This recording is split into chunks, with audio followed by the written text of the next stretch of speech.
Welcome back.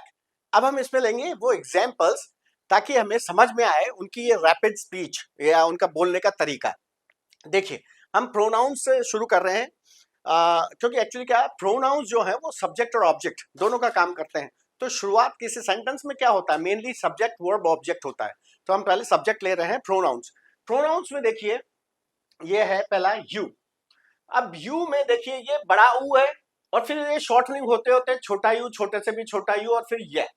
अब होता क्या है जनरली, तो देखिए जब स्ट्रॉन्ग फॉर्म भी यूज होती है इनकी, इसलिए स्ट्रॉन्ग फॉर्म भी है अस्तित्व में, लेकिन वो कम यूज होती है। देखिए सिर्फ दो केसेस है यूजुअली जिनमें ये स्ट्रॉन्ग फॉर्म यूज होगी। कंट्रास्ट के समय, जब कंट्रास्ट पैदा करना होगा, जैसे विल इट बी यू और be, will it be you और मी, तू होगा या मैं होगा, है मतलब वो छोड़ी, तो विल इट बी यू और मी। अब ये यू और मी को यहाँ स्ट्रेस देगा, अदरवाइज ये यू को सिर्फ यह बोल के भी निकल सकता है, मी को सिर्फ छोटा मी, बड़े ई की जगह छोटा ई भी कर सकता है। लेकिन यहाँ स्ट्रेस क्यों दिया इन पे, यू और मी पे? क्योंकि ये कंट्रास्ट है, तू या मैं। एम्फेटिकली यानी एम्फेसिस जब देना हो, जैसे it was you who broke it, तू था जिसने ये तोड़ा था, it was you who broke it. Was को तो वॉज बोल जाएगा, लेकिन ये यू को स्ट्रेस करना पड़ेगा क्योंकि उसे बताना है कि तू था जिसने ये तोड़ा था। तो इन दो केसेस के अलावा बाकी सब जगह वो यू क्या होगा, वो शॉर्ट होगा। जैसे थैंक यू, तो ये थैंक को तो स्ट्रेस दिया, और ये इसको ओयू स्वर लेटर्स या वर्णों से बने बड़े ऊ के स्वर को उन्होंने छोटा ऊ कर दिया, तो ये थैंक यू। जैसे if you can catch me if you can, तो इफ यू की बोलने की जगह वो ये बोल जाएगा, तो ये होगा इफ यू कैन। ठीक है, जहां स्ट्रेस देना है वहां स्ट्रेस दिया। जो इंपॉर्टेंट वर्ड्स होते हैं, मीनिंग वर्ड्स, उनको तो स्ट्रेस देते हैं, और जो अनइंपॉर्टेंट होते हैं, सिर्फ स्ट्रक्चरल हैं, उनको वो और छोटा कर देते हैं।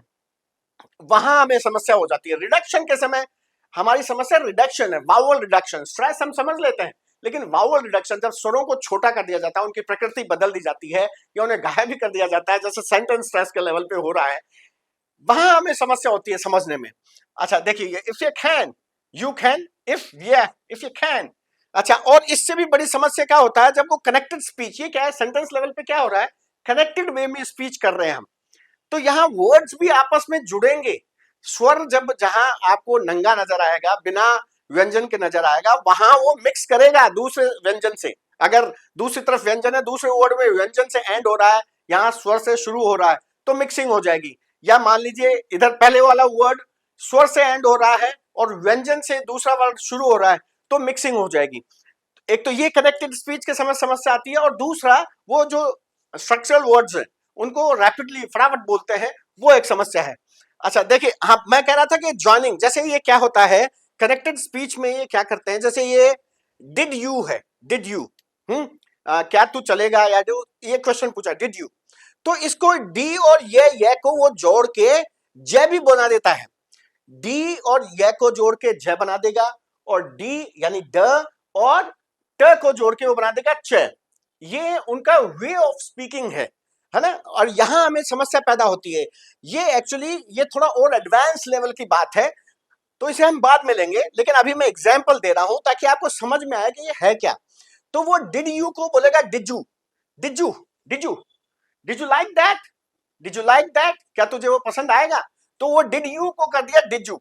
ठीक है, जैसे ये डोंट यू नो है, डोंट यू नो, तो ये डोंट यू को तो जैसे पहले यू को तो बोला ये, तो don't you know, don't you know, don't you know her, तू उसे नहीं जानता क्या, डोंट यू नो हर, तो ये तक तो ठीक है। लेकिन अब ये जब टी को ये से मिला के चेक कर देगा, तो हमें समस्या ज्यादा आएगी। तो ये गया don't you know, don't you know, don't you no, तो अब वो डोंट यू का हो गया डोंट यू नो। यहां हमें समस्या ज्यादा होती है। तो ये कनेक्टेड स्पीच की वजह से हो रहा है। ये हम जब कनेक्टेड स्पीच लेंगे, सेंटेंस लेवल की बात करेंगे, तब ये सारी बातें क्लियर हो जाएंगी। अब जैसे ये मी है, मी का बड़ा ई जो है वो छोटा ई कर दिया, यहां तक हमें चल जाता है। जैसे लेकिन जब अच्छा ये देखिए, ये एग्जाम्पल है, और ये कंट्रास्ट के समय वो मैंने कहा था ना, जैसे कंट्रास्ट है, दो अलग अलग है, एक राम है, एक सीता है, तो उनको कंट्रास्ट पैदा करना पड़ेगा। राम और सीता की हम बात करें तो यू और मी, ठीक है, तो ये कंट्रास्ट हो गया, तो ये हो गया you and me, you and me. तो एंड को तो कर देगा छोटा, अन, you and me, you and me. तो और ये यू और मी को स्ट्रेस देगा। अब जैसे look at me, look at me, look at me, how am I looking, look at me. तो ये मी को यहाँ उसे एम्फसाइज करने के लिए, उसे स्ट्रेस देने के लिए, जोर देने के लिए इसको पूरा बोला, लुक एट मी। और वैसे भी जो लास्ट का जो वर्ड होता है ना, उसमें एक फोनेटिक स्ट्रेस, एक टोनिक स्ट्रेस का भी कॉन्सेप्ट है। जो लास्ट का जो स्ट्रेस सिलेबल होता है उसे स्ट्रेस और ज्यादा दिया जाता है। जैसे वेयर आर यू गोइंग, तो गोइंग को वो और ज्यादा स्ट्रेस देगा। तो यहाँ जो लास्ट का वर्ड आता है यूजुअली, वो यूजुअली स्ट्रेस ही होता है, उसको विदाउट स्ट्रेस बहुत कम बोलते हैं। ये उनका टोनिक स्ट्रेस है, way of speaking, way of dialogue delivery, वो इंटोनेशन की वजह से हो रहा है। उनको एक्चुअली क्या रिदम पैदा करनी होती है, एक लय पैदा करनी होती है अपने बोलने के तरीके में, शब्द में, सेंटेंस में, उसकी वजह से ये सब हो रहा है। और सेंटेंस लेवल पे रिदम और इंटोनेशन दोनों होते हैं, इसलिए ये ज्यादा हो रहा है। और उससे ज्यादा समस्या तब होती है जब वावल रिडक्शन करके और वो स्ट्रक्चरल वर्ड्स को बिल्कुल घिस घिस के ओछापना दिखाते हैं, हमें समझ नहीं आता। अब ये देखिए, ये यहाँ कंट्रास्ट हो गया, इसके कंट्रास्ट और एम्फसिस हो गया। ये देखिए फाइनल पोजीशन में, मैंने कहा था ना फाइनल पोजीशन में टोनिक स्ट्रेस होता है उनका, टोन के वाला, तो वो यूजुअली लास्ट वाले को स्ट्रेस ही रखते हैं। ठीक है, जैसे हु इज इट, जैसे मान लिए आपके दरवाजे पे कोई आया, उसने नॉक किया, तो आप बोलेंगे हु इज इट, वो बोलेगा इट्स मी, मैं हूं। तो इट्स मी, तो ये स्ट्रेस देना पड़ेगा, मैं हूं भाई, वो बताना चाहता है कि मैं हूं, है ना, जो भी है, तो इट्स मी। तो ये इसको स्ट्रेस देगा लास्ट फाइनल पोजीशन में अगर है। अच्छा देखिए एल्सवेयर और बाकी सब जगह ये वीक फॉर्म ही यूज होगी, मी की छोटा ही, लेकिन ये फिर भी हम पचा जाएंगे। जैसे catch me if you can, catch me if you can, तो catch me if you can ये पूरी बात है, लेकिन वो बोलेगा catch me if you can. तो ये जो मेन बातें हैं, ये वर्ब, मेन वर्ब, और ये कैन पॉसिबिलिटी वाला, तो ये तेरे तेरे में संभव है, तेरे में दम है तो पकड़ ले। तो यहाँ ये तो इंपॉर्टेंट हो गए, बाकी ये इनको शॉर्ट कर जाएगा वो। ठीक है, और ये देखो ये रिदम पैदा हो गई, राइज, स्वर को ऊंचा किया, वॉइस को ऊंचा किया, rise then fall then rise. So एक वेव पैदा हो गई ना, ये रिदम पैदा करने के लिए ये सारी बातें हो रही है। सो catch me if you can, पकड़ सके तो पकड़ ले। तो ये मी का बड़ा ई का छोटा ई कर दिया, और ये ऊ का श्वा कर दिया, जो catch me if you can. अच्छा जैसे अब ये वी है, बड़ा ई का छोटा ई कर दिया। अब जैसे मान लीजिए देखिए वी आर गोइंग, ये देखिए लास्ट में तो लास्ट वाले पे तो स्ट्रेस दिया, और ये जो और अब ये, अच्छा इसमें भी देखिए ये ब्रिटिश वाला जो है ना, ये और ज्यादा समस्या पैदा करेगा। वो क्या है कि ये लास्ट वाला जो आर होता है, लिंकिंग आर होता है, ये देखिए ये कहीं पे ये लिखेगा, देखिए यहां तो ये आर आ गया, क्योंकि ये वी आर ओल्ड, ये इस आर के बाद यहां स्वर है, तो इसको बोलेगा, क्योंकि वो नॉन रोटिक है ब्रिटिश, वो आर को तभी बोलेगा जब उसके आगे स्वर आ रहा हो, तो यहां वो आर को बोलेगा, तो वो यहां बोलेगा we are old, we are old. और यहां वो आर को नहीं बोलेगा, क्योंकि आर के बाद ये ई साइलेंट है, ये साइलेंट ई वाला एग्जाम्पल है। लास्ट में जब ई होता है किसी भी शब्द के, वो यूजुअली साइलेंट ही होता है, तो ये साइलेंट ई है। तो लास्ट वाला यहाँ पे क्या हुआ, साउंड, व्यंजन साउंड र, तो ये र को यहाँ नहीं बोलेगा, क्यों, ब्रिटिश वाला, क्योंकि वो नॉन डॉटिक है। क्यों, क्योंकि इसके बाद स्वर नहीं आया, जी आया, वो एक व्यंजन ध्वनि है, तो वो आर को यहाँ खा जाएगा, तो वो बोलेगा we are going, we are going. तो और ये जो अपना अमेरिकन भाई है, ये बिल्कुल साफ है, इसका वो रोटिक है, वो यूज करेगा जो है सो है, क्लियर, तो वो इसको आर को यूज करेगा, वो यहां भी कहेगा we are going, we are going, और यहां भी कहेगा देखो we are old, we are old, similarity है। देखिए देखिए we are going, we are old, लेकिन ये यहां देखिए, ये यहां गड़बड़ करेगा, ये यहां तो बोल रहा है। अच्छा ये देखिए ये श्वा है, तो ये हाफ ए है, ये भी गलती हो गई। अच्छा ये देखिए जैसे यहां वी, ये देखिए we are going, we are going, रे को खा गया, लेकिन इसने रे हर बार लगाया है, तो ये ज्यादा आसान है, और हमें अमेरिकन वे ही पकड़ना है, वही ज्यादा पॉपुलर है, वही ज्यादा सिंपल है। अब देखिए, लेकिन जब स्ट्रॉन्ग फॉर्म होती है, जैसे कंट्रास्ट पैदा करना है, एम्फेसिस देना है, या फाइनल पोजीशन, ये देखिए ये, तो ये देखिए we not they will win it, तो हम जीतेंगे, वी नॉट दे, तो वी और दे का कंट्रास्ट हो गया, इसलिए वी को स्ट्रेस दे दिया। अब एम्फेटिकली जैसे वी आर द विनर्स, कौन जीता, वी आर द विनर्स, तो ये वी को एम्फेसिस देना है, तो ये स्ट्रेस हो गया, और ये आर तो रिड्यूस हो गया, ये द भी ये भी रिड्यूस हो गया। अच्छा देखिए फाइनल पोजीशन में so are we, so are we are smart, so are we are smart, हम स्मार्ट हैं, so are we, what's special, तो वी सो आर वी, तो ये वी को फाइनल पोजीशन है तो स्ट्रेस दिया। बाकी सारे जगह ये मैं एग्जांपल दे रहा हूं स्ट्रेस वाले जो जो कम यूज होते हैं। फाइनली तो मतलब यूजुअली जो स्ट्रेस जो वो वीक फॉर्म में ही यूज होंगे ये सारे के सारे। अब जैसे अस है, अस का ये बड़ा है छोटा है हो जाएगा, ठीक है, ये जैसे ये दे जॉइंड अस, दे जॉइंड अस को पूरा नहीं बोलेगा, हाफ है बोल जाएगा, है ना, इसको भी रिड्यूस कर दिया क्योंकि प्रोनाउन है। बाकी ये जो है ना कॉन्ट्रास्ट एम्फेसिस इनमें तो इनको पूरा बोलना ही पड़ेगा, ठीक है। अब ये जैसे दम है, अब ये दम में प्रॉब्लम आती है, इसको दम बोल जाएगा वो, क्यों, क्योंकि ये ए को ओ कर जाएगा, ठीक है, यहां दिक्कत आएगी। और जब वो इस शॉ को भी गायब कर देगा तो और ज्यादा समस्या हो जाएगी। अब देखिए ये देखिए दम, इसको दम यूजुअली दम बोलते हैं, जैसे लीव दम अलोन, लीव दम अलोन, दम को दम बोल दिया, यहां में प्रॉब्लम हो गई। इससे भी ज्यादा रैपिड कैजुअल स्पीच जो होती है उसमें देखिए ये अ को भी खा जाएगा और ये मैं को ही बोलेगा, एक सिलेबिक कॉन्सोनेंट की तरह, सिलेबल बना सकने वाले एक ऐसे व्यंजन की तरह जो इसमें स्वर का भी गुण होता है। तो ये हो जाएगा run the mouth, run the mouth, run the mouth, उनको रन आउट कर दे, रन द माउथ, तो ये अ को भी खा गया। ये द अकेला पड़ा है बेचारा, देखिए हलंत वाला है, ये पूरा है, यहाँ पे द है, यहाँ पे ये द जो है ये आधा है, ये पूरा क्यों है, क्योंकि इसके बाद ये स्वर आ गया, इसलिए द पूरा हो गया। यहाँ द के बाद स्वर नहीं आया, इसलिए ये पूरा, ये अधूरा ही है, व्यंजन रूप में ही है।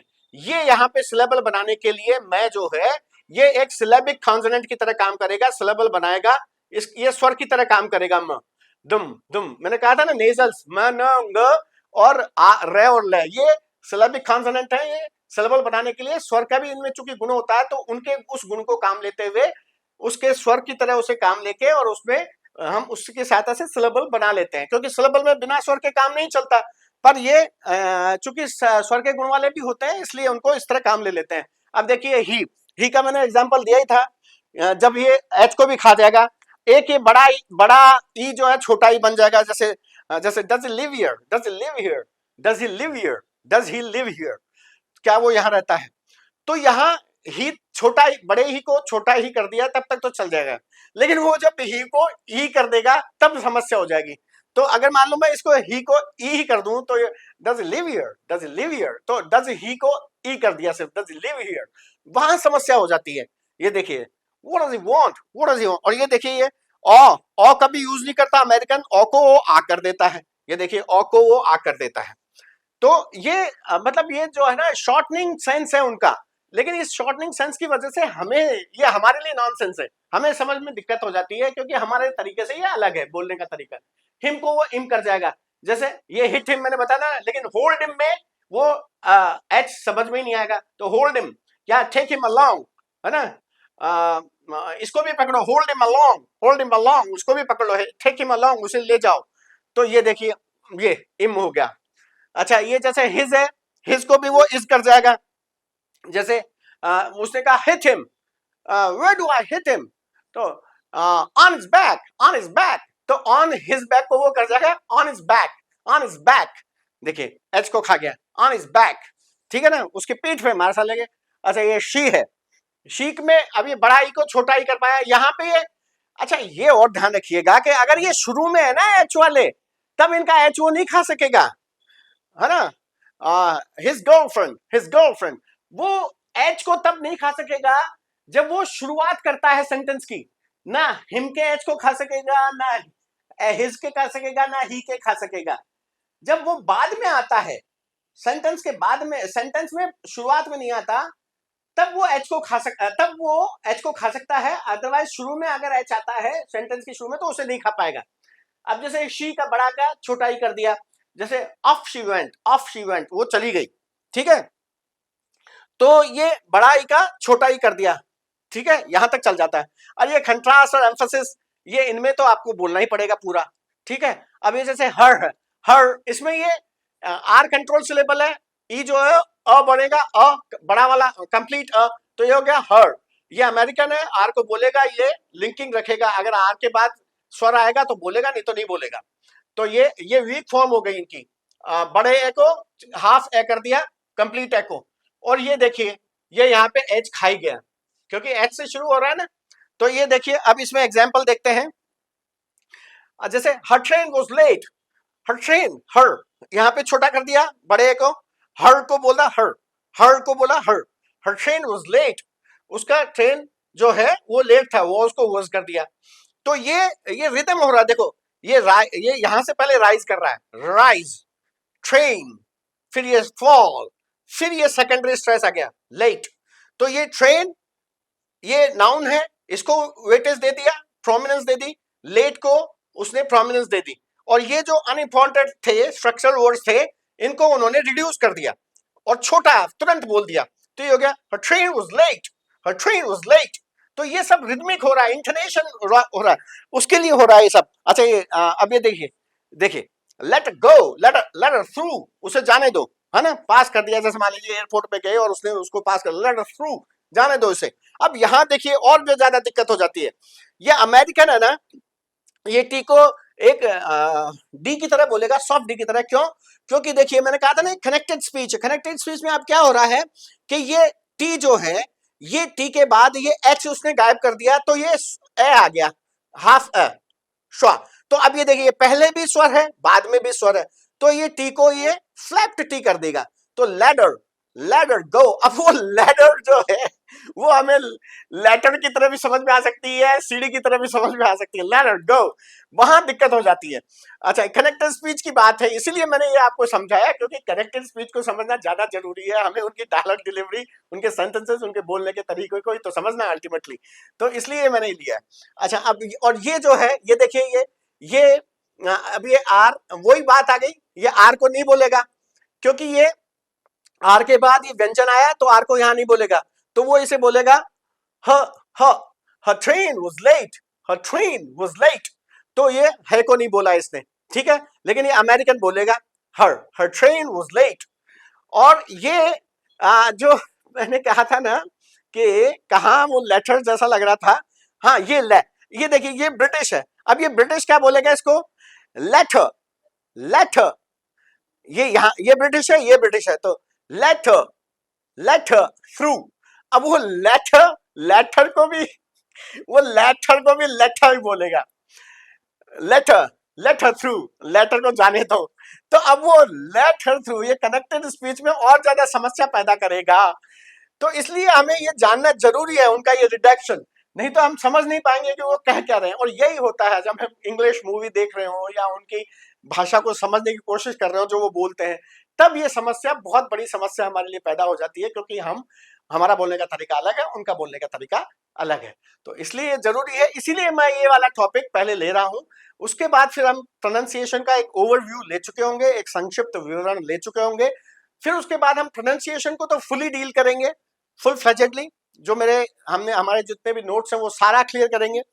और फिर साथ में हम स्पोकन लेंगे, पहले स्पोकन का ओवरव्यू लेंगे, संक्षिप्त विवरण, फिर उसके बाद रिटन का पहले संक्षिप्त विवरण लेंगे, फिर उसके बाद रिटन को फुल फ्लेजेडली लेंगे और स्पोकन पे चालू हो जाएंगे। तो कुल मिला के हमें तीनों को साथ साथ लेके चलना है, ताकि आपको थोड़ा इंटरेस्ट ज्यादा है। इसलिए मेरे को ये करना पड़ रहा है, पहले संक्षिप्त विवरण लेंगे, फिर उसको फुल फ्लेजेडली चालू कर देंगे, और बाकी फिर इस तरह आगे चलते जाएंगे। तीन सीरीज में बांटा है मैंने इनको, प्रोनाउंसिएशन, रिटन एंड स्पोकन। वो हम तीनों हमको साथ साथ लेके चलनी पड़ेगी, क्योंकि लोगों को सिर्फ प्रोनाउंसिएशन में इतना मजा नहीं आ रहा है। So this is all for this video. I will come back with the next one जिसमें हम हेल्पिंग वर्ब्स लेंगे। So bye bye, take care।